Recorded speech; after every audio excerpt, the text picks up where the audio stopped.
ini. Kiranya Tuhan berkenan atas puji-pujian yang telah kami persembahkan kepadamu, ya Tuhan, pagi ini. Kami juga berdoa, biarlah semua puji-pujian yang kami kidungkan pada pagi ini mendatangkan penghiburan, kekuatan iman bagi kami sekalian yang ada di dalam ruangan pagi ini. Tuhan Yesus Bapa di sorga, kini tiba saatnya kami akan masuk dalam pelayanan pemberitaan firman Tuhan. Karena itu kepadamu kami berdoa dan memohon pengurapan Roh Kudus turun atas kami.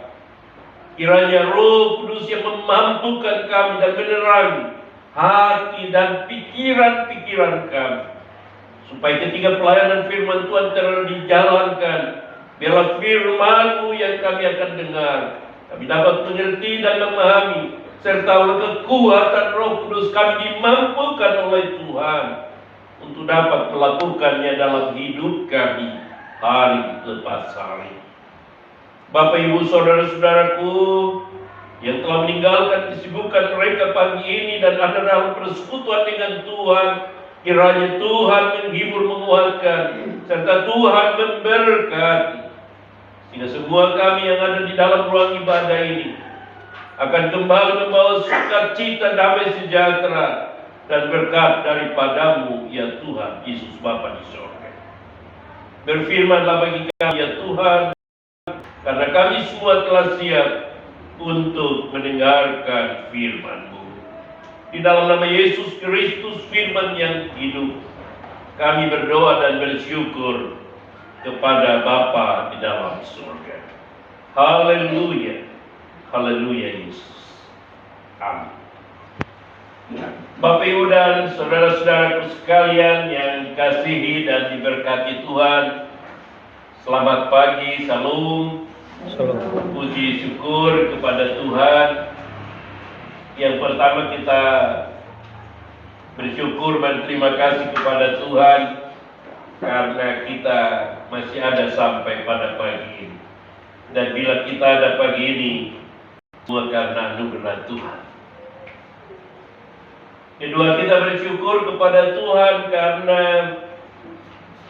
kita boleh menjalani kehidupan melewati satu bulan yang telah kita lewati, bulan yang ke-7, dan hari ini oleh izin Tuhan kita dihentar memasuki bulan yang baru di minggu yang pertama. Itu pun karena anugerah Tuhan. Kita boleh bersyukur kepada Tuhan karena sampai hari ini kita sehat karena kasih Tuhan. Pada pagi hari ini, Bapak Ibu sekalian, mengawali bulan Agustus di tahun 2025, kita akan membuka Alkitab dan kita akan membaca bersama dalam kitab Injil Matius pasal yang ke-12 ayat yang ke-9 hingga ayat yang ke-15a. Matius 12 ayat 9 sampai ayat yang ke-15a. Di bawah perikop Yesus menyembuhkan orang pada hari Sabat. Dan bagian bacaan ini saya rindu kita semua dapat membacanya secara serentak dalam hitungan yang ketiga. Kita bersama-sama bacakan bagian ini secara perlahan-lahan. Firman Tuhan berbunyi demikian. 1, 2, 3. Setelah pergi dari sana, Yesus masuk ke rumah ibadat mereka. Di situ ada seorang yang mati sebelah tangannya. Mereka bertanya kepadanya, bolehkah menyembuhkan orang pada hari Sabat? Maksud mereka ialah dapat mempersalahkan dia. Tetapi Yesus berkata kepada mereka, jika seorang dari antara kamu mempunyai seekor domba, dan domba itu terjatuh ke dalam lubang pada hari Sabat, tidakkah ia akan menangkapnya dan mengeluarkannya? Bukankah manusia jauh lebih berharga daripada domba? Karena itu boleh berbuat baik pada hari Sabat. Lalu kata Yesus kepada orang itu, ulurkanlah tangan, dan ia mengulurkan, pada pakulilah tangannya itu, dan menjadi sehat seperti tangan yang lain. Lalu keluarlah orang-orang Farisi dan bersekongkol untuk membunuh dia. Tetapi Yesus mengetahui maksud mereka, lalu menyingkir dari sana. Demikian jauh pembacaan Alkitab bagi kita pada pagi. Berbahagia kita semua yang sudah membacakan firman-Nya pagi ini, yang mau merenungkan dan melakukannya dalam hidupnya hari lepas hari. Haleluya. Bapak, Ibu, dan saudara-saudaraku yang diberkati oleh Tuhan Yesus Kristus. Melalui pembacaan yang kita baru bacakan pagi ini, saya ingin memberikan sebuah tema kecil untuk memandu kita dalam perenungan kita pada pagi ini. Dan tema yang saya pilih pagi ini berbunyi, Tuhan Yesus berkuasa atas segalanya. Tuhan Yesus berkuasa atas segalanya. Bapak Ibu sekalian yang diberkati Tuhan, pada pembacaan kita pagi ini menceritakan tentang sebuah perjumpaan antara Yesus, orang-orang yang menamakan diri orang Farisi, orang-orang yang tahu tentang agama, orang-orang yang tahu tentang Taurat Allah. Tapi di situ dalam perjumpaan itu juga ada murid-murid, tapi yang lebih spesifik, lebih khusus, ada seseorang yang tidak disebutkan namanya, yang tangan sebelahnya itu mati. Menjadi menarik bagi kita pada pagi ini karena dalam perjumpaan yang baik ada orang-orang yang baik, ada orang-orang yang dianggap golongan orang pintar, tapi di tengah mereka ada orang yang sedang susah hati karena tangan sebelahnya mati. Perjumpaan orang yang tangan sebelahnya mati dengan orang-orang golongan orang-orang baik, orang-orang pintar, orang-orang yang tahu tentang kebenaran, termasuk Yesus di dalam logika manusia harusnya ini menjadi sebuah kesempatan yang baik untuk dia untuk memperoleh perhatian barangkali, gitu ya. Barangkali untuk mendapatkan belas kasihan, dan dia satu di antara kelompok yang ada saat itu yang tengah menderita. Saya percaya kalau seandainya tiba-tiba kita kumpul-kumpul, lalu tiba-tiba ada orang yang sakit yang kita lihat tiba-tiba, saya pikir biar kita lagi makan juga kita simpan sebentar, kita lari salah satu. Betul toh? Kira itu manusiawi, hati manusia. Tapi ini rupa-rupanya dalam bacaan kita ada yang berbeda. Ketika orang sakit yang mati sebelah tangan ini muncullah pikiran-pikiran yang kurang baik, keinginan-keinginan untuk saling menjegal, saling menjatuhkan dan menghilangkan rasa belas kasih dan perhatian. Orang yang mati sebelah tangan ini tentu kehadirannya di tengah kelompok itu, saya percaya punya niat yang tulus, punya kerinduan yang mendalam, ingin mendapatkan perhatian, ingin mendapatkan barangkali belas kasih. Bahkan mungkin dia mengharapkan sebuah bantuan karena tangannya sebelah sedang mati. Saya kira ini manusia, begitu, manusia. Tapi rupanya respon orang, terlebih kaum-kaum yang menganggap orang bisa, orang pintar, kelompok beragama, kelompok yang tahu Alkitab atau Taurat, justru bertindak sebaliknya. Apa yang mereka lakukan? Mereka berupaya untuk menjebak dan ingin menjatuhkan kehormatan nama baik Yesus. Apa yang mereka lakukan dalam ayat 10? Mereka mempersoalkan, bolehkah menyembuhkan orang pada hari Sabat? Maksud mereka ialah supaya dapat apa? Mempersalahkan. Orang Farisi adalah golongan orang yang paham tentang Taurat. Mereka mengklaim diri sebagai orang-orang yang beragama. Tapi ketika mereka berjumpa dengan situasi yang penuh dengan perhatian yang khusus, justru itu dimanfaatkan untuk menjebak dan mempersalahkan Yesus Tuhan kita. Pada bagian bacaan ini kita melihat sebuah dialog kecil. Ada sebuah percakapan kecil yang terjadi antara golongan orang-orang Farisi dengan Yesus Kristus. Dan dialog ini atau percakapan ini yang saya ingin tangkap dan menjadikannya sebagai tema perenungan kita pada pagi ini. Kalau golongan orang-orang Farisi melihat orang yang mati tangan sebelahnya dari sisi ingin mempersalahkan dan menjatuhkan nama baik Yesus, Yesus justru melihat dari sisi kemanusiaan yang harus dia bantu. Amin. Kok beda?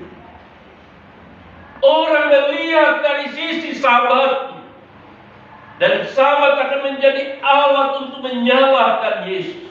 Sebaliknya, Yesus mengabaikan Sabat itu. Tapi Yesus ingin melihat pentingnya nilai kemanusiaan yang harus dia lakukan. Makanya saya bilang kita bangga kalau kita punya Yesus. Sekalipun dalam menjalani hidup ini terkadang ada tantangan, terkadang ada penderitaan, terkadang ada kesukaran, kesusahan hidup, bahkan banyak penderitaan hidup. Tapi saya ingin membesarkan hati kita semua pagi ini.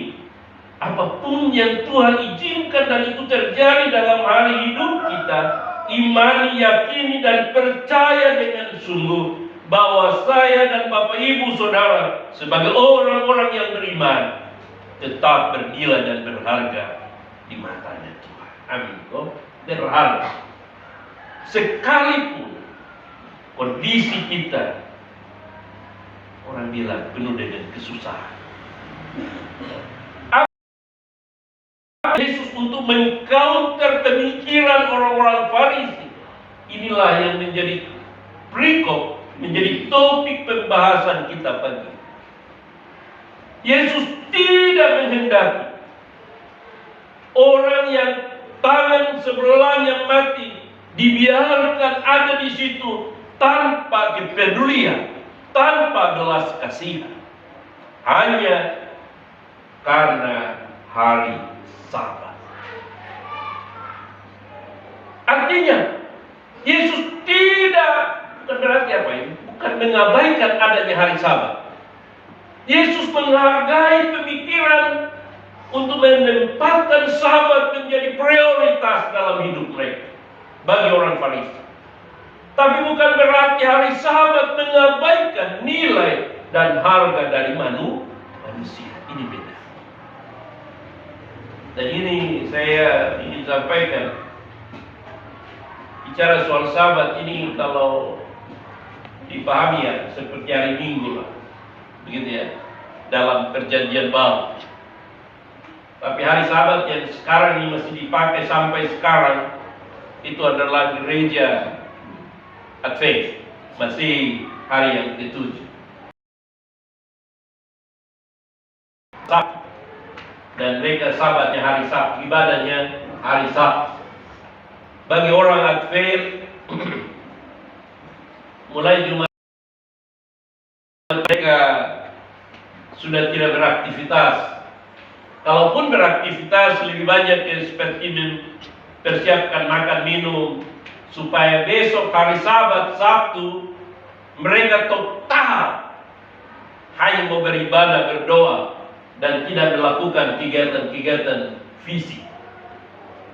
Termasuk orang bilang batin. Coba cek, kalau ada punya teman orang Advent, coba hari-hari Sabtu telepon mereka. Mereka tidak akan angkat. Tidak akan pernah angkat. Mereka tidak mau melakukan aktivitas. Karena mereka menghargai apa yang saya sebut hari Sabat. Saya hanya ingin menunjukkan bahwa pemikiran-pemikiran orang Farisi pada tempo dulu juga masih dipelihara oleh sebagian orang-orang percaya yang masuk dalam golongan Advent. Mereka sangat menghargai hari Sabat. Tidak boleh ada aktivitas. Sampai pada yang saya bilang, Batempo, saya punya teman baik, orang Sabat, dia Advent. Wah, kalau kita ketemu hari Sabtu jangan pernah ketemu. Pak Yesnya, Pak Stephen. Tidak bisa. Kawan baik, teman baik, kita membutuh, tapi jangan pernah di hari Sabtu. Tidak bisa. Mau telepon tidak bisa. Jadi tidak akan merespon. Tidak akan merespon. Sampai kapan? Sampai hari Sabtu sore jam 6. Sabat selesai. Artinya saya ingin menunjukkan penghormatan, penghargaan pada nilai hari Sabat. Dan ini sangat berbeda dengan sikap orang Farisi. Mereka sangat menghargai, menjunjung tinggi nilai Sabat itu, tapi mengabaikan nilai manusia.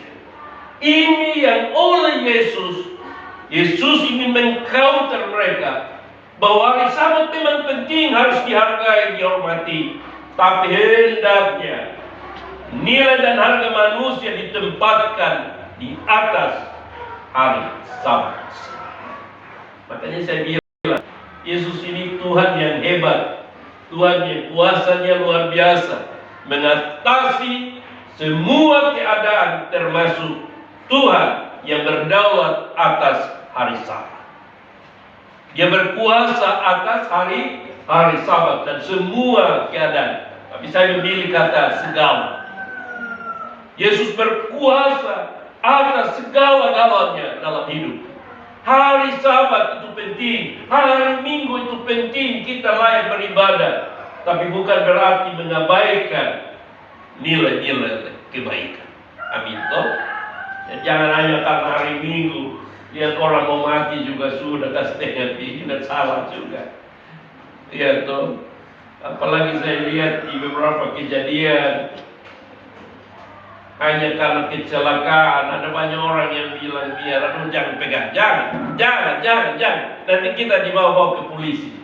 Saya beberapa kali orang celaka di depan saya mau pergi bilang, Bapak, awas, nanti Bapak akan diangkut juga ke polisi. Saya bilang, nah, kalau begitu kita jaga jarak sudah, tunggu dia napas habis sudah.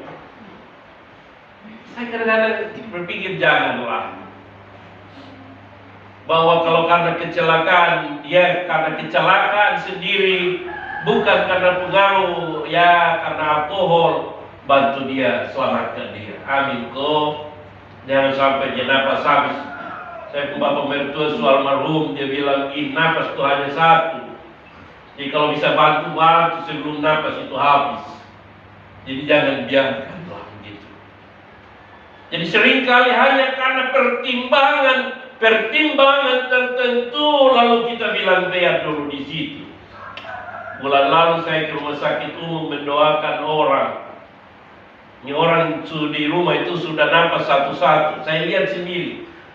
Tarik hanya satu kali ke atas. Sonbari. Serius.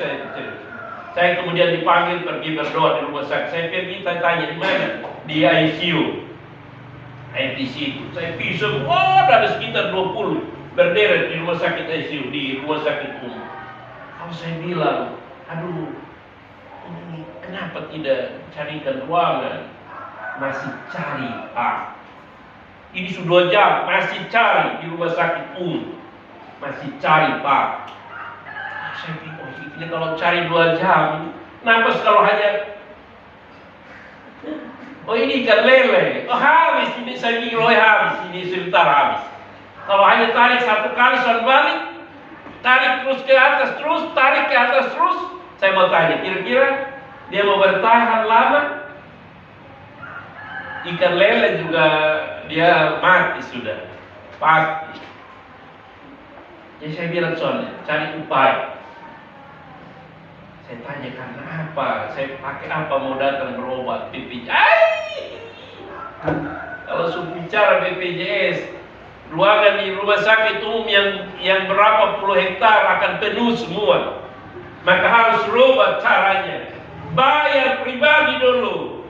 Sampai di dalam baru atur dengan petugas. Sedikit kasih info kepada Bapak Mama. Kalau ke rumah sakit jangan bilang baru datang ini BPJS. Penuh semua. Ayo sudah janganlah. Kalau di rumah sakit tentang datang bantulah. Orang kalau nafas satu-satu tolong dia dulu. Lepaskan itu BPJS. Soal bayar-membayar biarkan Tuhan. Karena saya punya keyakinan orang yang dalam kondisi kritis kalau dia tertolong berapapun uangnya pasti dia akan berjuang untuk tebus. Amin. Selamatkan jiwa dan nyawa yang lebih penting. Gitu. Saya akhirnya bilang tadi kepada rumah sakit itu, soalnya pakai pribadi, bayar pribadi. 20 menit bilang enggak ada ruang suara, puji Tuhan. Nanti kalau semua mau berobat mau pulang baru bertengkar apapun barang, yang penting tertolong dulu. Ini yang saya mau sampaikan. Bahwa pada zaman Yesus, bukan zaman sekarang di rumah sakit umum lah gitu ya. Dan saya kira di rumah-rumah sakit lain juga begitu ya.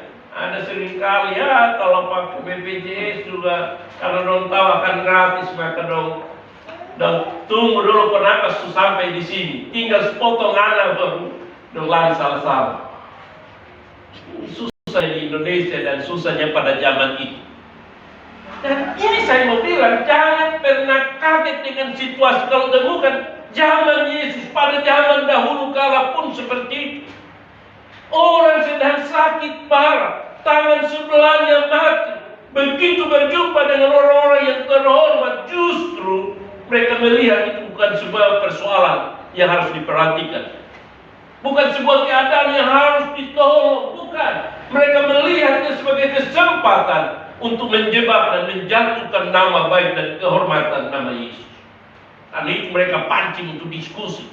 Bisa tidak tolong orang yang seperti ini di hari Sabat? Kenapa? Karena mereka sudah tahu bahwa Yesus pasti akan menolong. Dan ini kesempatan bagi orang Farisi, Sabat di atas segala-galanya.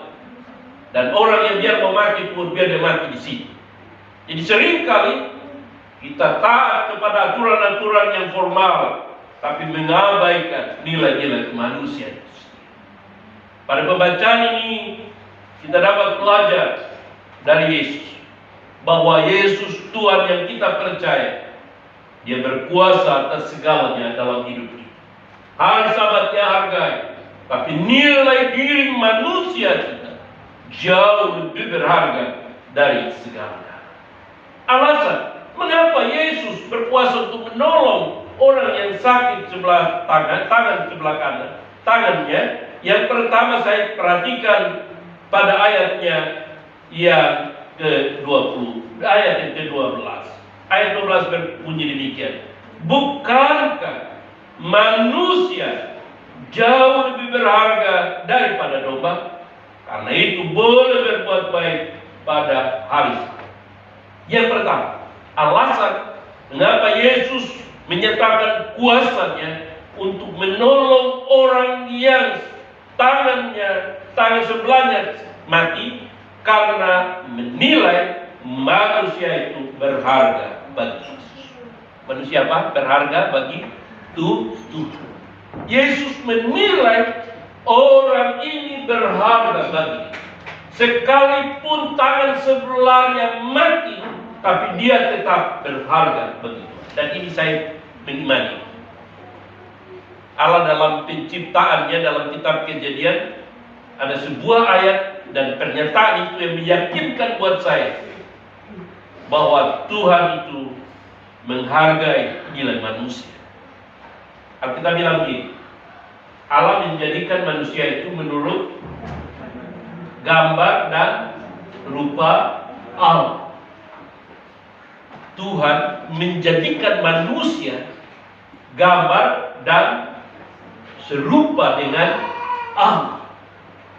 Artinya bahwa sesuatu yang Allah ciptakan, khususnya manusia ini, punya nilai kesamaan dengan Allah. Dan karena punya nilai kesamaan dengan Allah, maka manusia itu begitu berharga bagi Allah. Manusia menjadi penting, menjadi istimewa di mata Yesus. Karena itu sekalipun dia terpuruk, bukan berarti diabaikan. Sekalipun dia dalam kondisi tangan sebelahnya mati, bukan berarti harus disingkirkan. Tapi dia